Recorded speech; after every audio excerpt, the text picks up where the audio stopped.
Estamos hoje, irmãos, terminando uma série que para mim foi muito significativa, estudando, trabalhando o texto e aquilo que envolve a história da igreja, tantas coisas que apenas 5 sermões nós não poderíamos sintetizar, quer dizer, poderíamos sintetizar, mas não tocar em todos os assuntos. Por isso nós seguimos um caminho quando estamos completando 500 anos da Reforma, agora no final do mês de outubro. É um momento histórico significativo. 500 anos, 1517, 2017. Nós vamos relembrar o caminho percorrido até aqui nas 5 solas, ou pelo menos 4 que nós trabalhamos. Vamos trabalhar a última hoje, você pode acompanhar ali. Nós trabalhamos nosso primeiro encontro, somente a Escritura, que foi um valor erguido pelos reformadores, somente a graça, Romanos capítulo 17, podemos usar outros textos, mas usamos esse texto, somente a fé,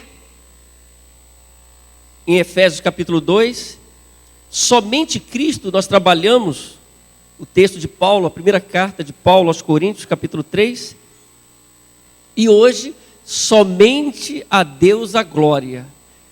De uma forma geral, embora nós tenhamos outros assuntos que a reforma trouxe e resgatou, esses assuntos, esses lemas são importantes porque eles abrangem os outros assuntos também.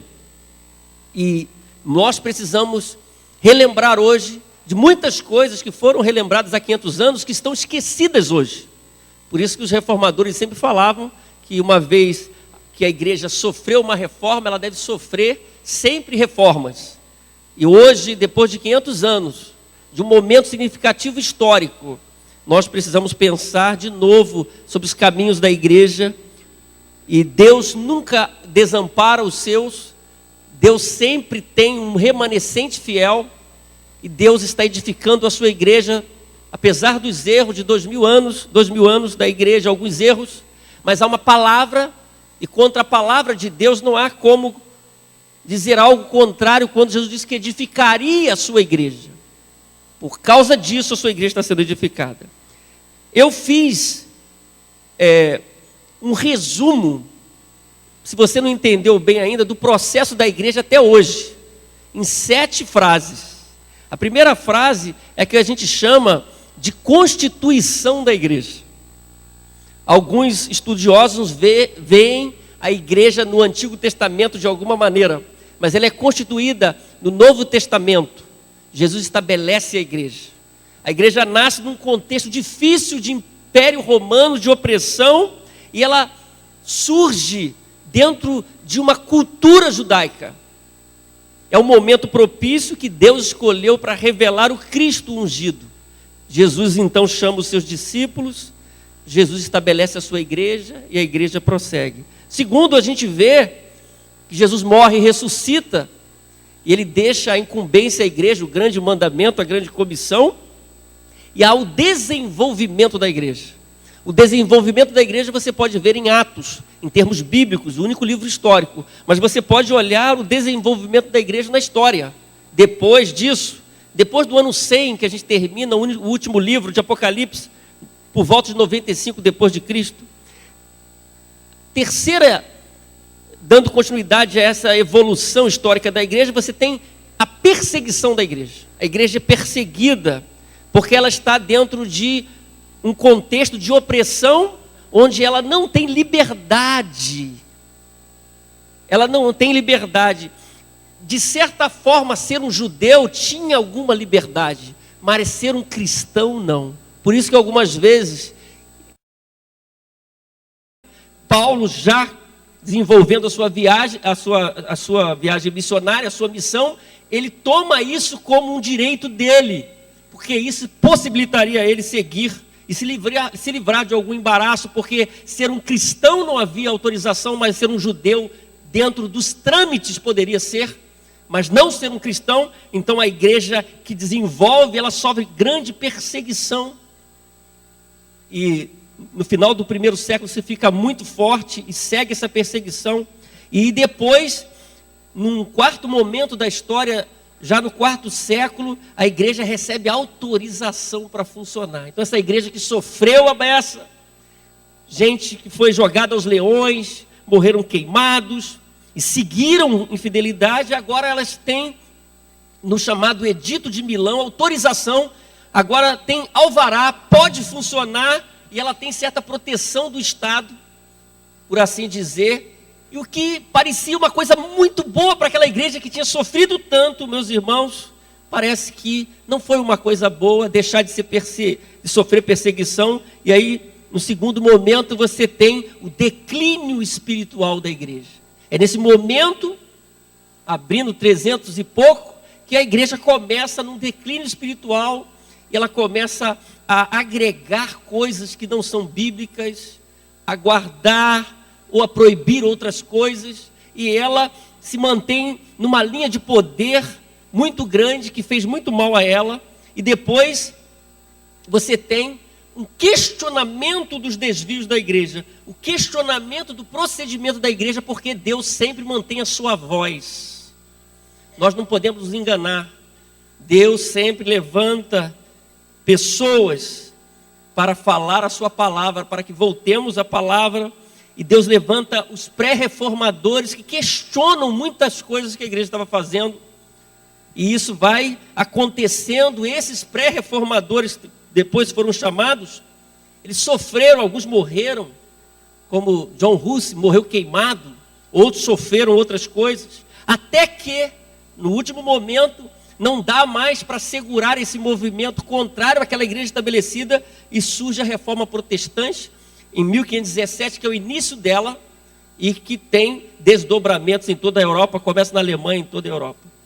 Por isso, se a gente pudesse sintetizar em 7 passos, usando a linguagem do Apocalipse do 7, da totalidade, da plenitude, a gente tinha aí constituição da igreja, desenvolvimento da igreja, perseguição, declínio espiritual, questionamento do que estava se transformando a igreja. Esse questionamento é importante hoje, e a reforma da igreja.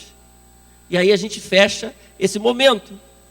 Os homens que foram usados por Deus, a gente falou alguns deles, sobretudo Lutero, nesse momento de transição de uma igreja oficial e única para uma igreja reformada. Nós temos falado aqui que a reforma protestante foi um movimento de volta ao que era o evangelho de Cristo. Hoje nós precisamos também fazer esse movimento de volta ao evangelho. Hoje nós temos que questionar aquilo que está acontecendo, se o que está acontecendo aqui e ali é manifestação de Deus, é o evangelho, é a verdade de Deus, se é assim mesmo. Há um autor recente, o Denis Negian, ele fez um livro falando da questão pastoral de Lutero. E ele mostrou nesse livro que Lutero defendia e defendeu naquele momento de transição, não uma teologia da glória que estava sendo executada ali, sendo percebida, mas ele desenvolveu uma teologia da cruz. Voltarmos para a cruz e entendermos o que aconteceu ali e o que Cristo fez por nós. Ele vai dizer, então, que a teologia da glória procura resgatar a consciência aterrorizada e a sensação de pecado mediante a realização de boas obras, mas fracassa. Já a teologia da cruz, em vista de uma permuta afortunada, direciona quem sente os efeitos dos seus pecados e da ira divina, não para si mesmo, ou para as boas obras, coisa que estava acontecendo naquele momento, mas para o ato de conquista de Cristo na cruz, que ele fez, e sua vitória mediante a ressurreição, que agora pertence ao crente. Por isso somente Cristo, por isso somente a fé, somente a palavra, por isso somente a graça.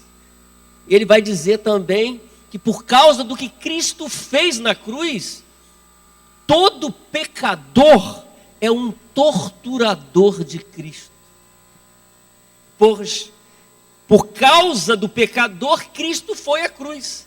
Todo pecador é um torturador de Cristo. Um dia, nós estávamos afastados de Deus e olhamos para a cruz e percebemos o que Cristo fez por nós. Tudo o que aconteceu, esse momento marcante da história, vem resgatar tantas coisas que haviam sido perdidas, como o sacerdócio de cada crente. Hoje nós temos que falar isso também, que parece que as pessoas não estão tendo esse desenvolvimento. Hoje falava aos novos crentes sobre a diferença do sacerdócio na antiga aliança para a nova aliança. Então, na nova aliança, nós somos sacerdotes de Deus, Pedro diz isso. Estamos na presença de Deus, falamos com Deus, invocamos a Deus. E a reforma vai trazer isso de volta, vai mostrar que tudo que eu vivo, eu posso viver para a glória de Deus, não apenas ligado à vida eclesiástica, ou centralizado no ambiente religioso, mas o que eu faço, se eu sou um marceneiro, se eu sou um camponês, se eu sou um agricultor, eu posso ser tudo isso para a glória de Deus, isso é um resgate, isso é bíblico.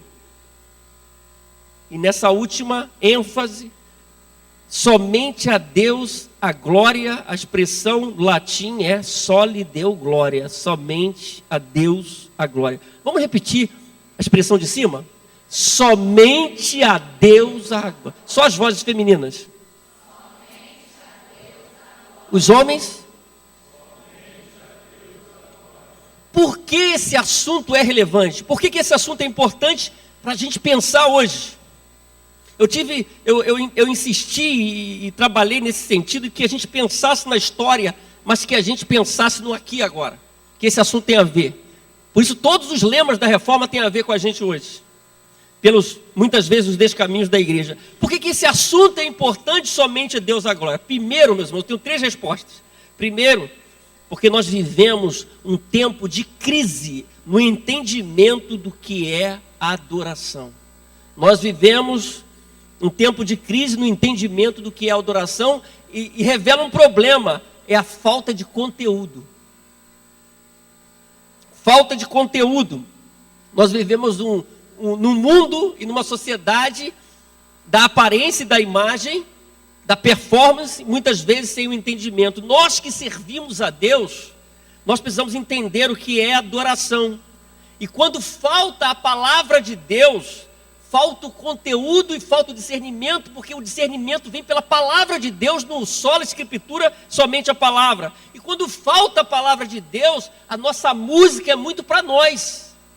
Quando falta o discernimento da palavra de Deus, sobra só eu quero, eu posso. Deus tem isso para mim. Deus vai me dar, você vai vencer, você pode ser isso. E alguns cânticos realmente parecem que a adoração não é a Deus, a adoração para o homem. É na primeira pessoa, não é a Deus. Nós estamos vivendo um tempo de crise nesse entendimento e nós nos esforçamos aqui nesta igreja local para entendermos cada vez mais isso e corrigirmos os nossos erros. Se existe crise no entendimento da adoração, a glória não é dada somente a Deus. Ela pode ser dada ao homem, é dada a qualquer pessoa e não a Deus. O que nos leva à segunda resposta. Por que o assunto somente Deus a glória é importante? Porque existe hoje um culto à personalidade, um culto à imagem. Não é? As pessoas estão sendo idolatradas, elas buscam isso, que é o problema da idolatria. Toda glória que não é dada a Deus e toda glória que é buscada para o homem, isso é idolatria, seja de imagem, seja de pessoa. Em qualquer caminho e tendência, sempre isso vai se chamar idolatria.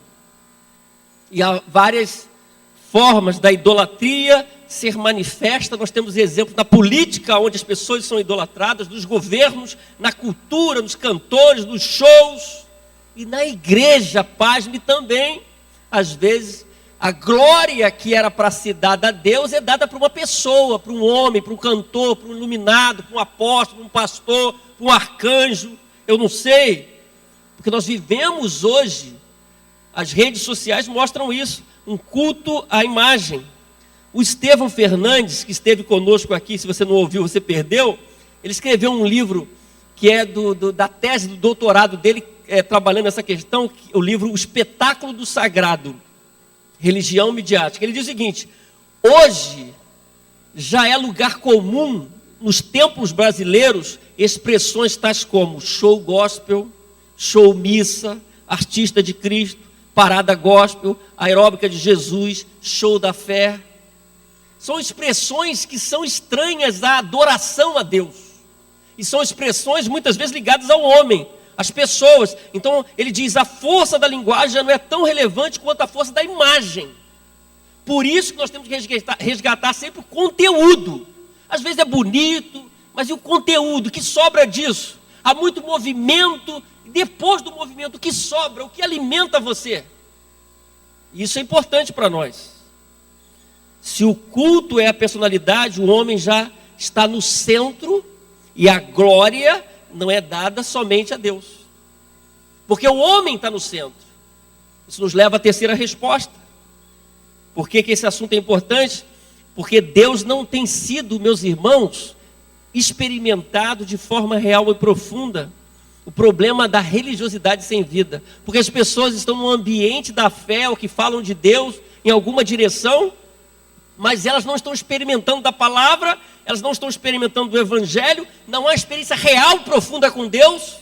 Por isso, quando a gente fala, e eu me assusto com algumas pessoas, quando a gente fala das nossas certezas, da presença de Deus, as pessoas dizem, é isso mesmo? Eu tenho essa segurança mesmo? Toda pessoa que está em Deus, está segura em Deus. Nós vamos ver isso hoje no texto de Judas. Mas, quando Deus não é experimentado, através da palavra, a experiência real, e quando a gente tem o caminho que Deus nos coloca ali, a gente pode ter muita experiência religiosa, pode ter rito, pode ter ritual, muito embora em alguma instância temos que ter algum ritual, alguma liturgia. Eu quero dizer que quando Deus não é experimentado, você pode cantar, você pode ler, você pode se levantar, se ajoelhar, mas te falta alguma coisa. Não há uma experiência real, isso é perigoso. Por isso que esse assunto é importante, porque se não há experiência de fé real, a glória não é dada somente a Deus, porque eu não entendi tudo ainda. Eu preciso entender. Por tudo isso, o assunto de hoje, ele é relevante. Eu passo agora a ler o texto que vai aparecer ali, que você tem na sua Bíblia. Judas 24 e 25. Eu vou ler a NVI e a NVT. A NVI diz assim: aquele que é poderoso. É um livro, é uma bênção, chamada Bênção de Judas, mas é um texto bíblico para você marcar.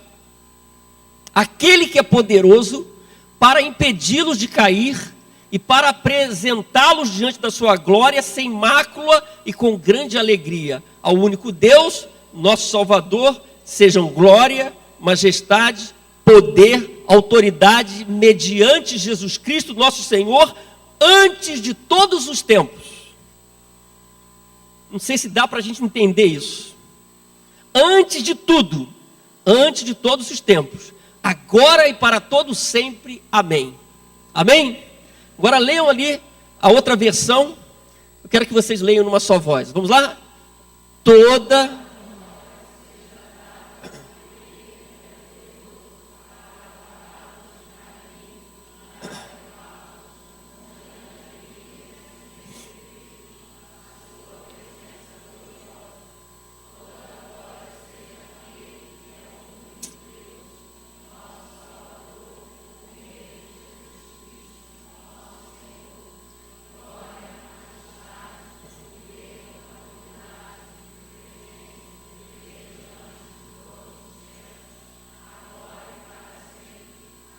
Amém. Que texto da palavra de Deus. Você percebeu como é que esse negócio é profundo?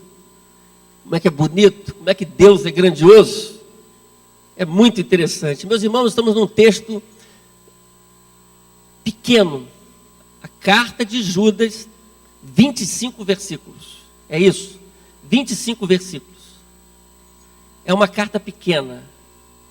Nós lemos aí 24 e 25, e termina com essa bênção. Quem é esse Judas? Eu já tive a oportunidade de fazer uma série aqui de estudos sobre o livro de Judas, embora pequeno, mas muito profundo. Judas aqui não é o discípulo que traiu Jesus. A tradição e os grandes estudiosos têm concluído que Judas é o irmão de Jesus. Jesus teve 4 irmãos, a saber, Tiago, que foi o mais influente na igreja, José, Simão e Judas. Você pode encontrar esses textos em Mateus 13, 55, Marcos 6, falando da família de Jesus. Mas Tiago, irmão de Jesus, teve um grande destaque. E Judas se apresenta como irmão de Tiago, abrindo irmão de Jesus Cristo e irmão de Tiago. A tradição diz que os irmãos de Jesus não o apoiaram em seu ministério, e tiveram uma experiência real com Deus e reconheceram o Cristo depois da ressurreição de Jesus.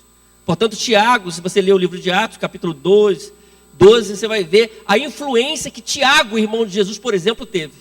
Então nós temos o livro de Tiago e Judas, considerados dois irmãos de Jesus. A epístola, ela tem um propósito.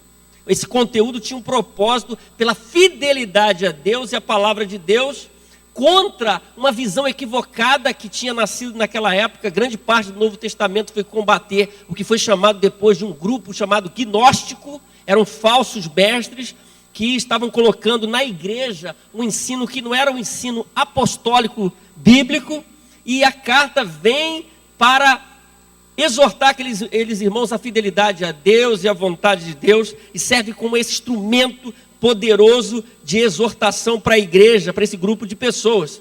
A epístola de Judas é chamada de epístola geral.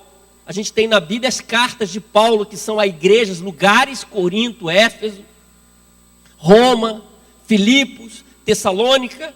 Mas essa carta é uma carta chamada de universal. É uma chamada de universal, porque no entendimento é um grupo maior, visava não uma comunidade específica, mas destinava a igreja em todos os lugares que estavam vivendo aquele momento.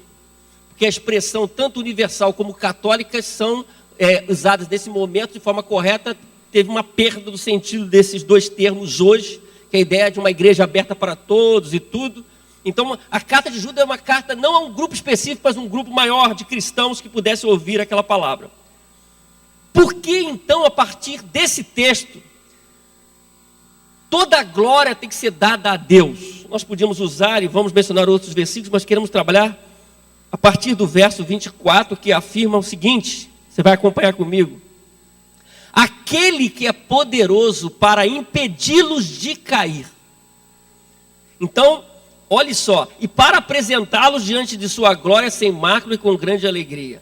A primeira expressão é aquele que é poderoso. Judas está terminando, está dizendo, olha, existe um que é poderoso. Aquele que é poderoso, aquele que tem todo o poder. Quando a gente estuda os atributos de Deus na Bíblia toda, existem coisas que só Ele tem. Ele é todo poderoso, Ele é onisciente, Ele é onipresente. Só Ele tem esses atributos. E Judas está dizendo aqui no texto, aquele que é poderoso. É uma declaração objetiva sobre a pessoa de Deus. Para o autor sagrado, não há dúvida de quem é Deus. Às vezes hoje, algumas pessoas vivem uma crise sobre a pessoa de Deus. Pelas experiências pessoais que alguém pode viver, ou que as pessoas podem viver, elas podem questionar a pessoa de Deus. Mas o texto é muito claro, meus irmãos, aquele que é poderoso, não há dúvida. Aquele que está acima de todos. Uma declaração objetiva nas palavras do autor bíblico. E essa também é o que a gente chama de uma declaração de louvor, como fosse uma doxologia, uma declaração de adoração que aparece no Novo Testamento. Nós temos aí duas de Paulo, quando ele diz: pois dele, por ele, para ele são todas as coisas. Poderíamos usar esse texto hoje.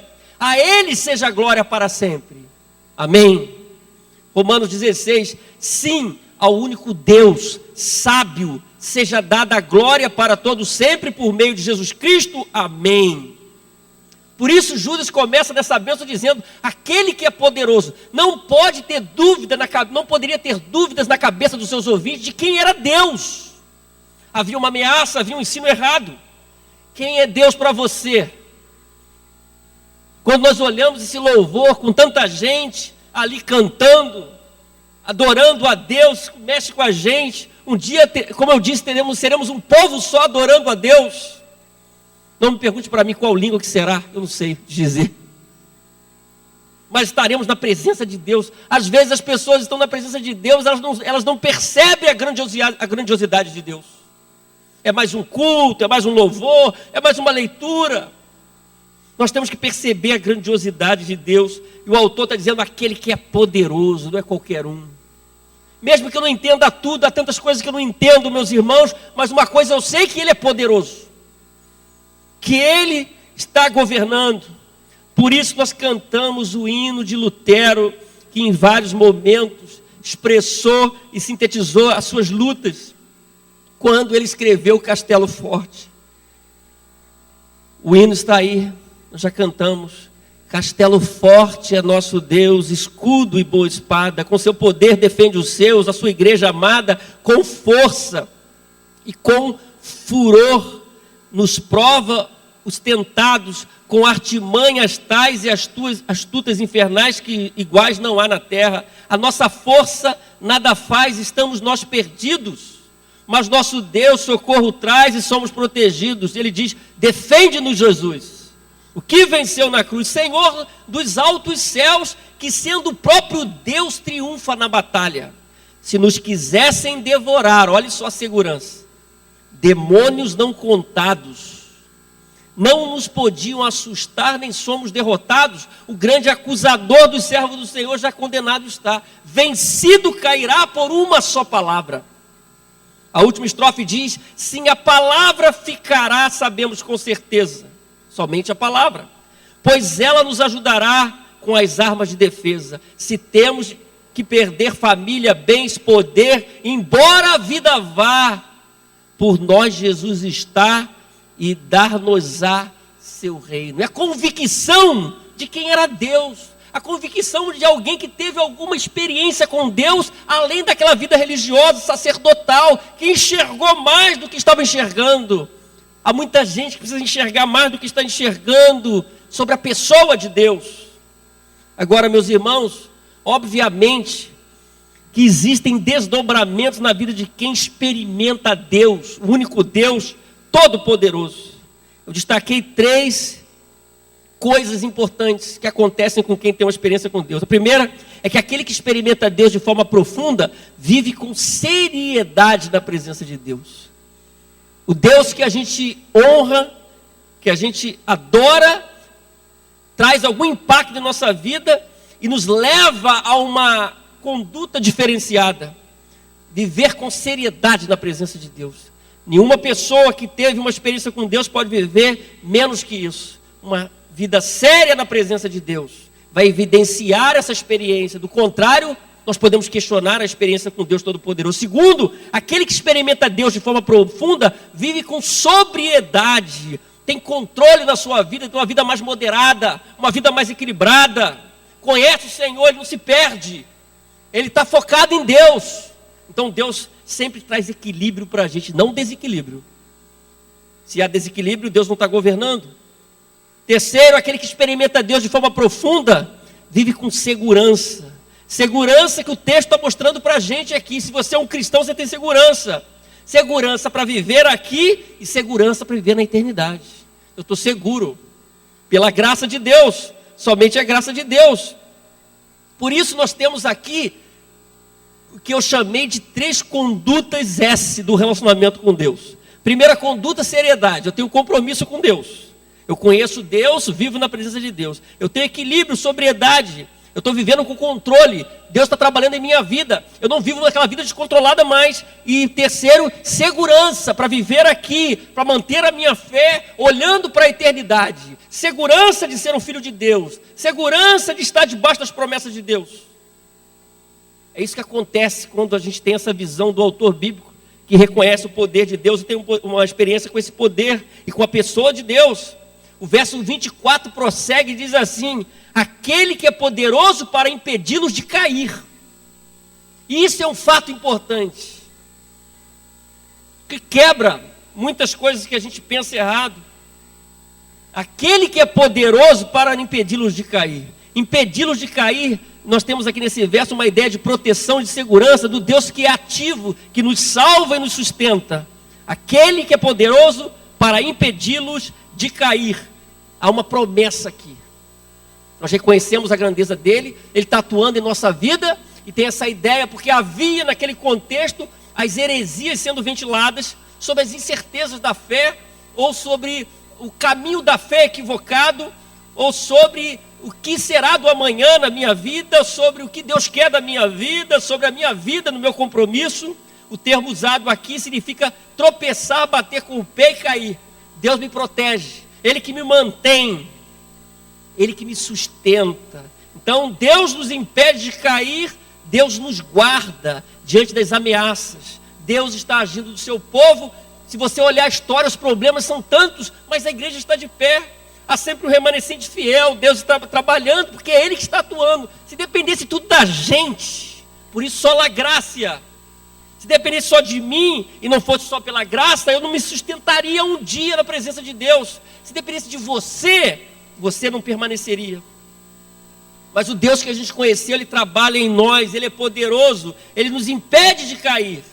Isso é importante. O verso 24 termina: depois de nos impedir de cair, diz o texto, apresentá-los diante da sua glória, sem mácula e com grande alegria.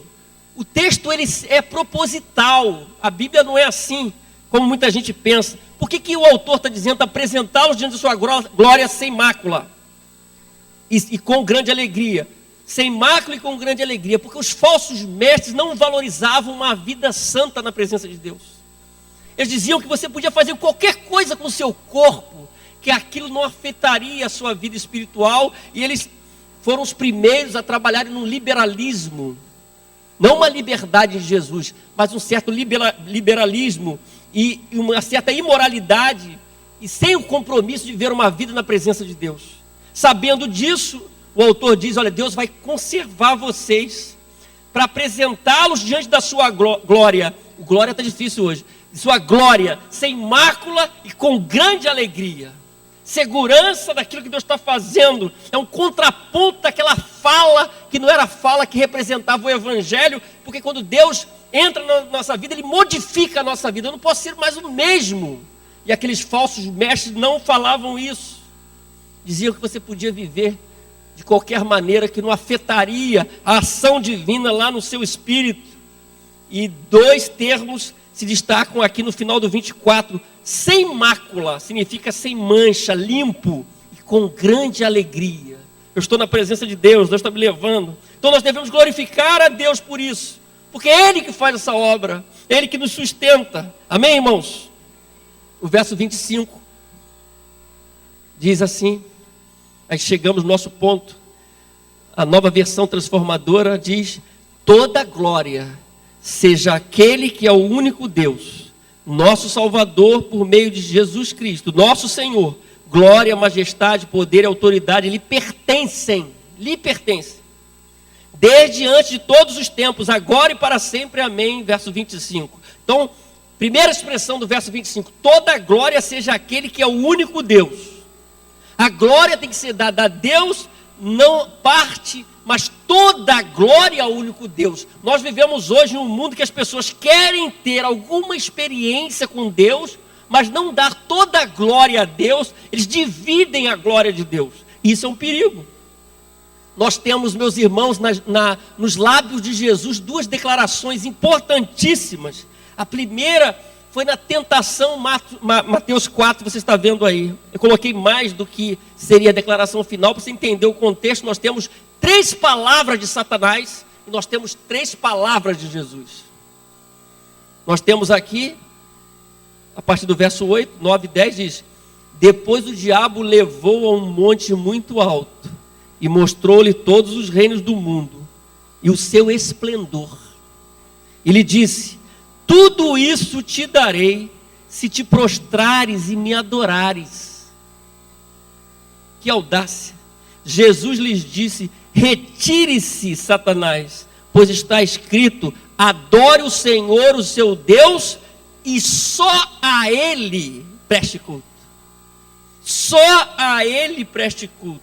Então Jesus, na condição de filho, Ele sempre glorificou o Pai. Ele sempre deu glória ao Pai.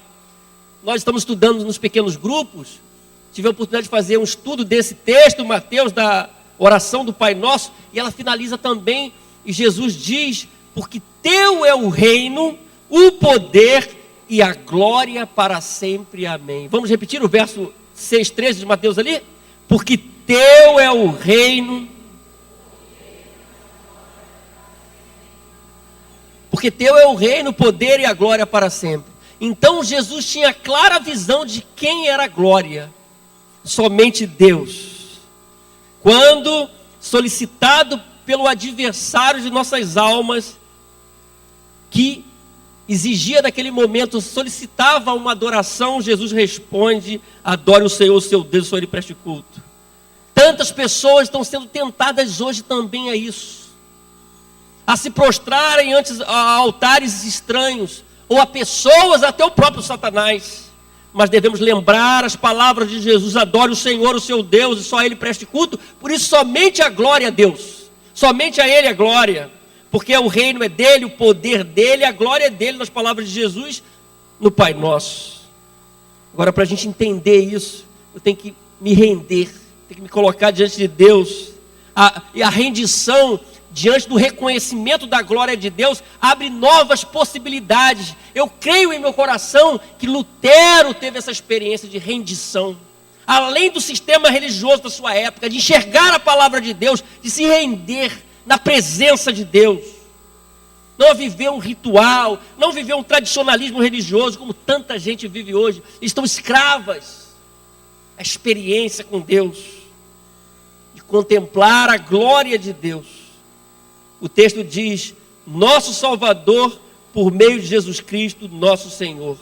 Por isso somente Cristo.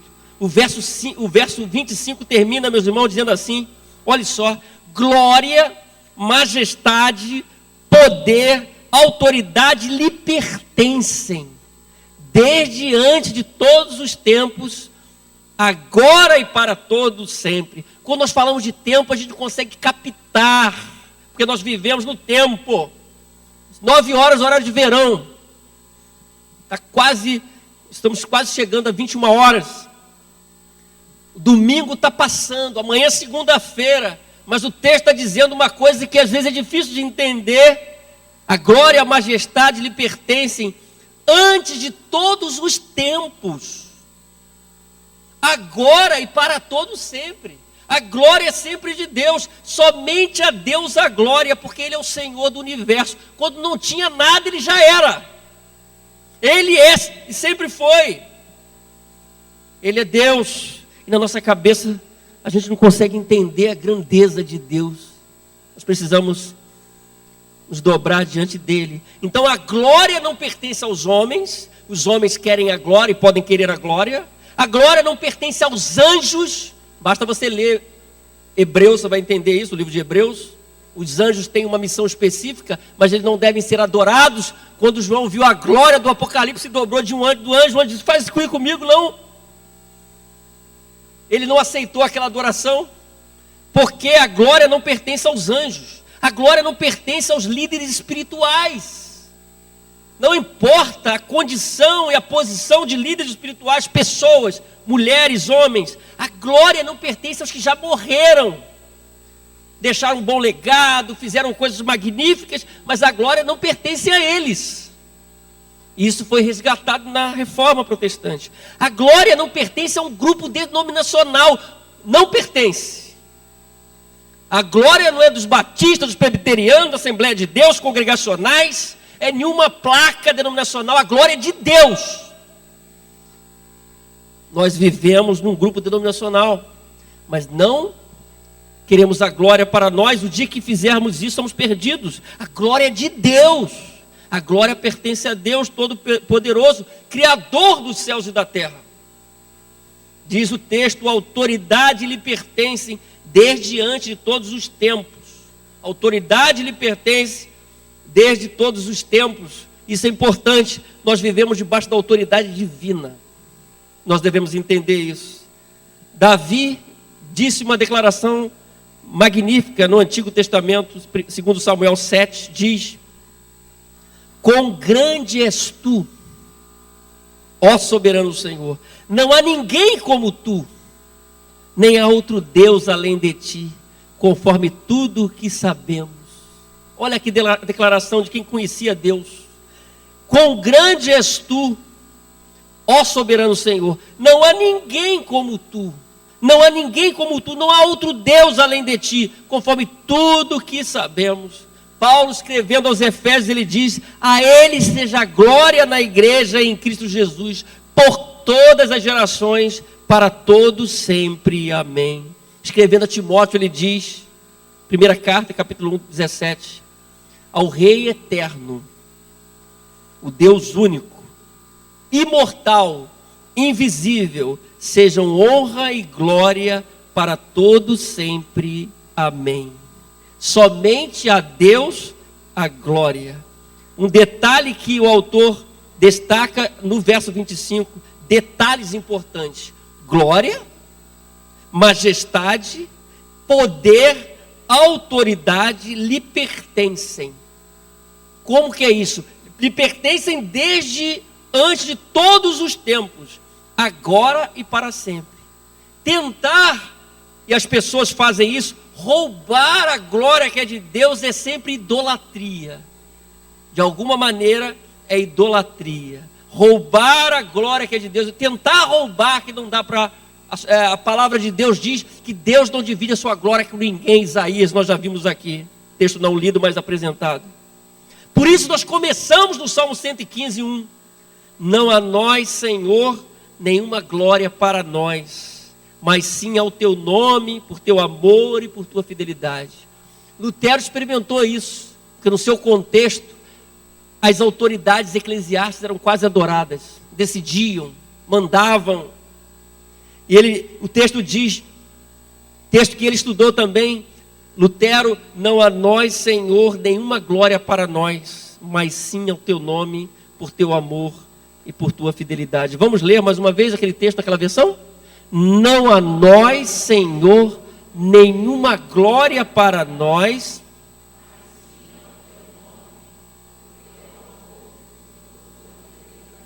Amém?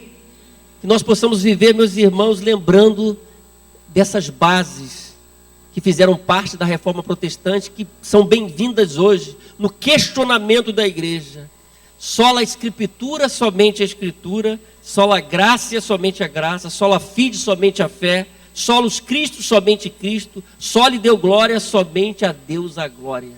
Nós possamos viver na palavra de Deus, experimentar de fato da graça de Deus, ter fé, a fé bíblica, crer em Cristo, e a nossa fé é direcionada a Cristo. Justificados pela fé temos paz com Deus por meio de Jesus Cristo, diz Paulo, e glorificar sempre a Deus com a nossa vida. Se esses valores estiverem em nossa vida, nós vamos ter uma vida melhor. Nós podemos impactar mais o nosso mundo, a nossa cidade. Nós possamos lembrar disso, nós possamos estabelecer esse padrão, nós possamos questionar os nossos próprios descaminhos, sejam individuais ou da comunidade de fé. Nós queremos viver para a glória do Senhor. Amém?